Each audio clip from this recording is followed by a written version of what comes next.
14.2.5 The quantum efficiency of a pixel. This is the ratio that gives us the number of electrons that are generated for every photon that arrives on the surface of the pixel. So what would a 100% efficient diode pixel do? Well, it means that for every photon that arrives, it will generate one electron. If we have 10 photons arriving, that will generate 10 photoelectrons.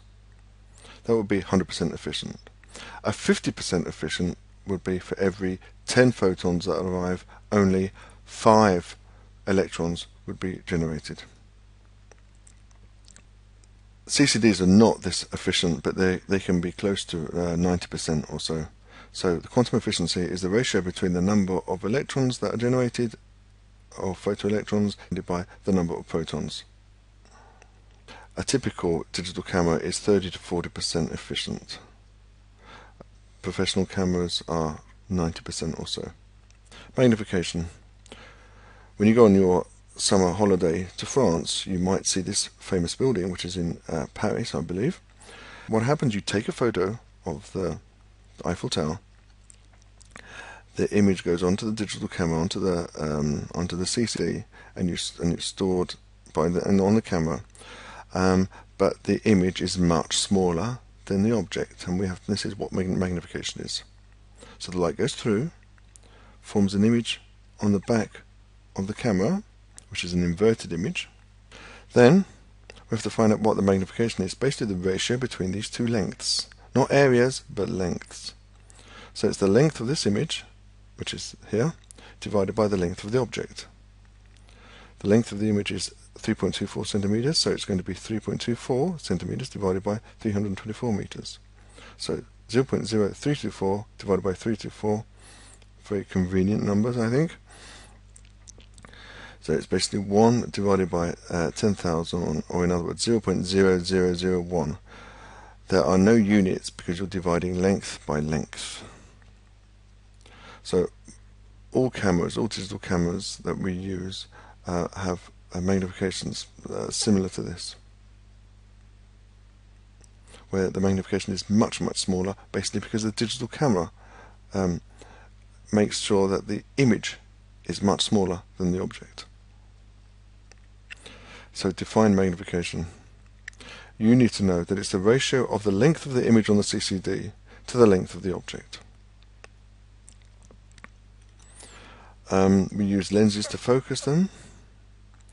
And the question is, when will two objects be resolved on a CCD? On a CCD, we know we have this system of pixels. This is what we have to bear in mind. Now, if the pixels, if the images are too close together, they cannot be resolved. They must be at least 1 pixel apart for them to be resolved. And a more generous thing is 2 pixels apart. So let's look at this one. This is one image and another image. Now, they're in adjacent pixels. You will not be able to distinguish these two objects on the image because they're adjoining pixels. So these are not resolved. This one, however, there's one image here and one image here. And what is the distance between this pixel and this pixel? Well, we go from the middle of this one to the middle of this one. The distance between them is 2 pixels from the centers.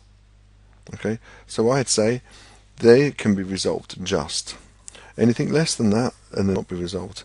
Anything more, then it's comfortably resolved.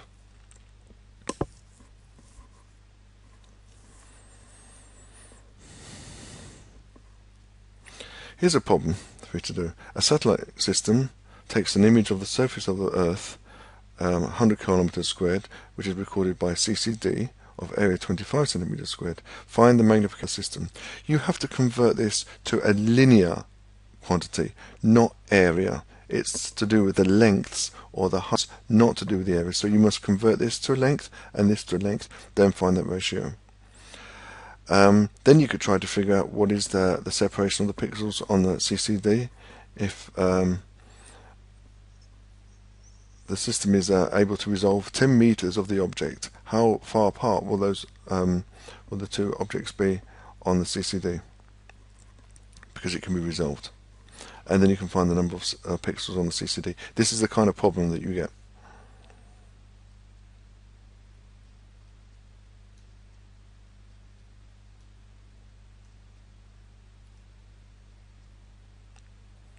Discuss the effects of quantum efficiency, magnification and resolution on the activity of the process imaged. Well, quantum efficiency. Obviously, the greater the quantum efficiency, the more electrons are produced for every photon, which means the device is more sensitive, which means you can use it in darker places. Magnification. If you have a greater magnification, this means a greater resolution, which means the image will be more detailed. So this means basically for most cameras, you want to have a large image. You want to have a large image compared to the object. It will always be smaller than the object because the image is formed inside the camera, but you want to have a large an image as possible. So the magnification, you want a greater. What I mean by greater is that it has a greater absolute value. Resolution. The greater the resolution, the greater the amount of detail recorded. An improvement in resolution will mean a given image will occupy more memory because there will be more pixels. There will be more pixels, and each pixel contains 8 bits of information, or 24 bits, which is of CCDs compared to the use of film. The cost of each photo is cheaper. You don't need to develop each photo. The quantum efficiency is typically less than 10% for film. Therefore, CCDs can be used in darker conditions. The image can easily be enhanced electronically. You can see the image immediately by viewing on the back of the camera, and it's easy to store a large number of photos and film. Easy to transfer and manipulate images and send images.